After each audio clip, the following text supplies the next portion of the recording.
इसके बाद देखते हैं लर्निंग, मेमोरी एंड स्पीच। अब learning and memory are functions of dominant hemisphere. तो दो सेरिब्रल हेमिस्फीयर होता है, राइट एंड लेफ्ट। जो लेफ्ट हेमिस्फीयर है वो डोमिनेंट हेमिस्फीयर है और राइट हेमिस्फीयर वो non dominant hemisphere. Left is dominant, also called as categorical hemisphere, and left hemisphere is responsible for logic based reasoning या फिर थिंकिंग। मतलब सोचने वाला काम, लॉजिक वाला काम वो होता है लेफ्ट हेमिस्फीयर से। So logic based reasoning, thinking, it is done by left hemisphere. So it is concern with language, speech, learning and memory. अगर यहाँ पे लीजन हुआ it will cause aphasia dyscalculia, कि कैलकुलेशन में मिस्टेक होगी, बोलने में तकलीफ होगी, वो सब होगा लेफ्ट हेमिस्फीयर में अगर लीजन हुआ तो। नॉन डोमिनेंट या right hemisphere also known as representational hemisphere, and it is concern with intuition based reasoning. मतलब जो क्रिएटिविटी वाला काम होता है, क्रिएटिविटी, म्यूज़िक, 3D ओरिएंटेशन या visual spatial relationship, it is done by right hemisphere. So अगर इसमें लीजन हुआ it causes neglect, it is not aware of one half of body, hemispatial neglect, not aware of one half of the body. फिर astereognosis, cannot identify object by its form, and agnosia, मतलब जिसमें logic वाला काम नहीं आता, memory वाला काम नहीं आता, वो सब राइट हेमिस्फीयर में होता है। क्लियर? तो ये dominant and non dominant hemisphere. उसके बाद learning and memory. Learning is acquiring information, memory is storage of information. Types of memory, तो दो टाइप की होती है, एक्सप्लिसिट एंड इम्प्लिसिट। एक्सप्लिसिट जो होती है वो इट इज़, इसका मतलब होता है टू रिमेंबर।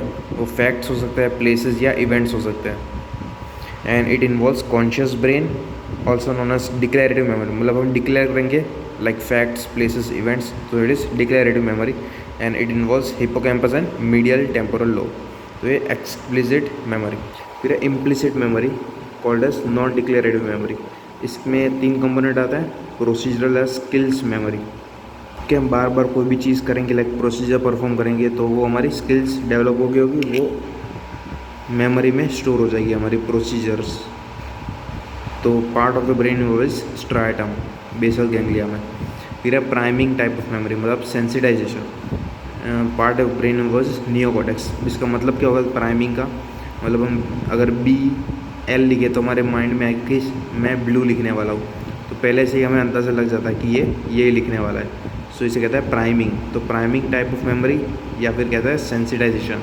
तो इसमें part of the brain involve is neocortex. उसके बाद है कंडीशनिंग टाइप ऑफ मेमोरी। मतलब कोई भी बेल बजाएगा तो हम तुरंत दरवाज़ा खोलने जाएंगे, तो पहले से ही फिक्स होता है कि हम यही करने वाला है, इनवॉलंटरी।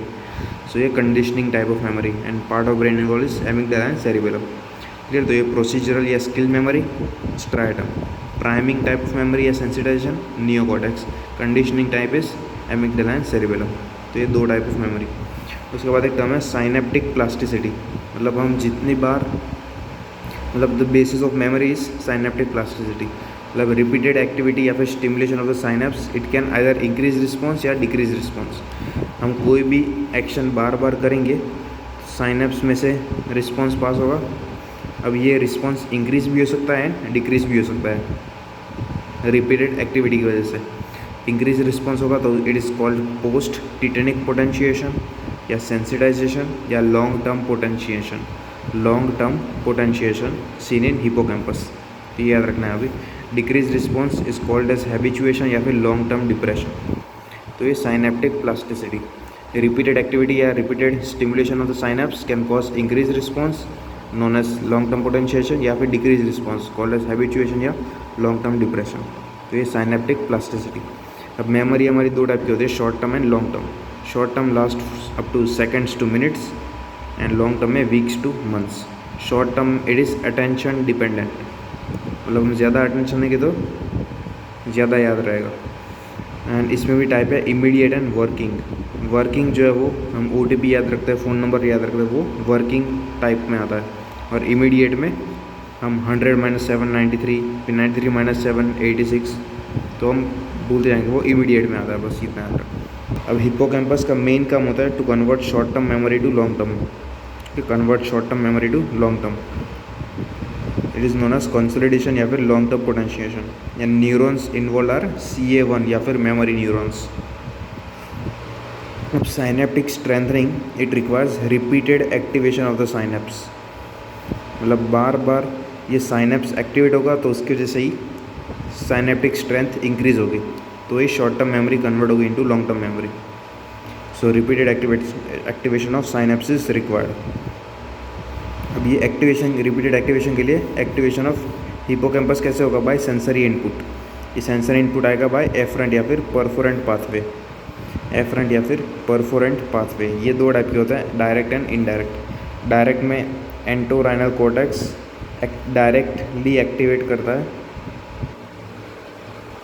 कि एंटोराइनल कॉम्प्लेक्स या एंटोराइनल कॉर्टेक्स डायरेक्टली एक्टिवेट करता है CA1 न्यूरॉन्स को। कि CA1 न्यूरॉन्स एक्टिवेट हो जाएंगे तो फिर रिपीटेड साइनेप्स एक्टिवेशन होगा। इनडायरेक्ट पाथवे में entorhinal cortex dentate part of the hippocampus उसको एक्टिवेट करते हैं, ये फिर CA3 न्यूरॉन को एक्टिवेट करता है और ये फिर CA1 न्यूरॉन को। इन दोनों के बीच में जो चैनल होती है it is Schaffer's collateral, Schaffer collateral. Clear? ये डायरेक्ट एंड इनडायरेक्ट पाथवे, दोनों में एंटोराइनल कॉर्टेक्स और एंड में CA1 न्यूरॉन आता है। फिर synaptic strengthening it occurs at the CA1 neuron, neurotransmitter is glutamate, receptor is NMDA। NMDA receptor activate होंगे, calcium influx होगा, तो प्रोटीन सिंथेसिस होगा, certain type of proteins are synthesize, जो क्या करता है? साइनेप्टिक स्ट्रेंथनिंग करवाता है। कि repeat stimulation of CA1 neuron, release of the glutamate, glutamate release होगा, activation of the NMDA receptor, calcium influx, proteins are produced causing synapse strengthening. कि अगर CA1 neurons they belong to Sommer sector, अगर यहाँ पे lesion हुआ it causes anterograde amnesia, मतलब inability to form new memories. कि inability to form new memories, anterograde amnesia. Retrograde में पहले वाली मेमोरीज ख़त्म हो जाती है, लेकिन एंट्रोग्रेड में न्यू मेमोरीज फॉर्म नहीं होती। तो अगर CA1 न्यूरॉन्स का लीजन होगा या फिर ये सोमर सेक्टर उसका लीजन होगा तो इट कॉज एंट्रोग्रेड एमनेसिया, तो ये याद रखना है। ये हमने देखा साइनेप्टिक स्ट्रेंथनिंग। अब साइनेप्टिक रिस्पॉन्स डिक्रीज भी होता है, उसे कहते हैं long term depression, which is synaptic weakening. It occurs in cerebellum and it weakens the faulty synaptic circuits, बस ये याद रखना है। फिर स्पीच। अब स्पीच में 4 ब्रेन एरियाज आर इन्वॉल्व। पहला है Broca's area. Broca's area present in inferior frontal cortex and it is motor speech area, मतलब यहाँ से ही स्पीच आउटपुट या वोकलाइजेशन होता है, कि हम जो बोलते हैं वो ब्रोकास एरियाज में से ही आता है। हमने सोच लिया, अब वो थॉट को बाहर वोकलाइज करने का काम कौन करता है? Broca's area. It is a motor speech area in inferior frontal cortex. It regulates speech output and vocalisation या वर्ड फॉर्मेशन या वर्बल एक्सप्रेशन। अगर यहाँ पे लीजन हुआ इट कॉज ब्रोकास एफेसिया या फिर motor aphasia, which is reduced speech output, impaired repetition या non fluent aphasia, non fluent aphasia. Clear? तो ये ब्रोकास एरिया के बारे में। Second is Wernicke's area present in superior temporal gyrus. It is sensory speech area, वो वाला motor speech area था, ये sensory speech area. It is responsible for comprehension या अंडरस्टैंडिंग, मतलब कोई सामने वाला हमें बोलेगा तो हम अंडरस्टैंड करेंगे, उसके बाद हम अपनी बात रखेंगे आगे, तो वो कौन करवाता है बात रखने का? Broca's area. लेकिन थिंकिंग का काम कौन करवाता है? Wernicke's area. अगर यहाँ पे प्रॉब्लम आएगी, वर्निकेस एरिया में लीजन आएगा तो वर्निकेस एफेसिया होगा, मतलब patient speaks but without any meaning, कि पेशेंट बोलेगा लेकिन विदाउट एनी मीनिंग, सोच के नहीं बोलेगा, कुछ भी बड़बड़ाएगा। It is fluent aphasia but impaired comprehension. तो ये वर्निकेस एफेसिया। उसके बाद third is arcuate fasciculus. Arcuate fasciculus ये ब्रोकास एंड वर्निकेस एरियाज को कनेक्ट करता है। अगर यहाँ पे लीजन आएगा तो information from Wernicke's is not pass to the Broca's area, so conduction aphasia होगा, conduction aphasia. Fourth is angular gyrus. Angular gyrus इसका मतलब visual information is convert to speech area, मतलब कुछ भी देखेंगे, सपोज सामने एप्पल रखा है तो हमें पता चलेगा कि वो एप्पल है, तो फिर हम बोलेंगे कि it is apple. So visual information is convert to speech area. It corresponds to Brodmann area 39। के angular gyrus correspond to Brodmann area 39 and it is visual information convert to speech area. अगर यहाँ पे lesion हुआ then anomic aphasia होगा, मतलब cannot name what they see. Patient को पता तो रहेगा कि एप्पल है लेकिन वो बोल नहीं पाएगा एप्पल, तो ये एंगुलर गायरस उसका लीजन। तो ये सारे स्पीच एरियाज थे 4, Broca's, Wernicke's, arcuate fasciculus and angular gyrus, और उसके लीजन्स बता दिए। फिर क्विकली न्यूरोट्रांसमीटर के बारे में, तो क्लासिफिकेशन है। तो class 1 is acetylcholine, class 2 is biogenic amines, इसमें आता है norepinephrine, dopamine, serotonin and histamine. फिर क्लास 3 में amino acids that acts as neurotransmitter, तो उसमें एक्साइटेटरी, इसमें ग्लूटामेट एंड एस्पार्टेट, इनिबिटरी उसमें गाबा एंड ग्लाइसिन, फिर GG वाला inhibitory, GABA glycine inhibitory, glutamate aspartate excitatory. फिर class 1 is newly added ATP and nitric oxide. Neurotransmitter का criteria क्या होता है? Synthesis and storage in the pre synaptic neuron, release in the synapse and action exclusively on the receptor of the post synaptic neuron. पहला acetylcholine is the neurotransmitter of neuromuscular junction associated with muscle contraction, ये location है उसकी। And increase ACH is seen during REM sleep and neurotransmitter sweat gland sympathetic cholinergic. अब acetylcholine का exocytosis होने के लिए SNARE proteins चाहिए होते हैं, कि SNARE proteins are required for exocytosis of acetylcholine. Snare protein को कहते हैं साइनेप्टोब्रेविन। अब एक कंपाउंड है बोटुलिनम टॉक्सिन। अब ये बोटुलिनम टॉक्सिन क्या करेगा? स्नेर प्रोटीन को डिग्रेड कर देगा, तो एसिटाइलकोलिन रिलीज नहीं होगा। So Botox is used for ACH over activity in treatment of achalasia cardia, कि अकलेसिया कार्डिया में लोअर इसोफेजियल स्फिंक्टर वो हाइपर एक्टिव होता है, ज़्यादा कॉन्ट्रैक्ट करता है, तो बोटॉक्स क्या करेगा? ये एसिटाइलकोलिन रिलीज को इनिबिट कर देगा by degrading snare protein. And ACH requires muscarinic या निकोटिनिक रिसेप्टर। फिर नॉरएपिनेफ्रिन, नॉरएपिनेफ्रिन बायोजेनिक अमाइन है, it is formed from dopamine, dopamine is converted into norepinephrine with the help of dopamine beta hydroxylase, ये इसकी location है।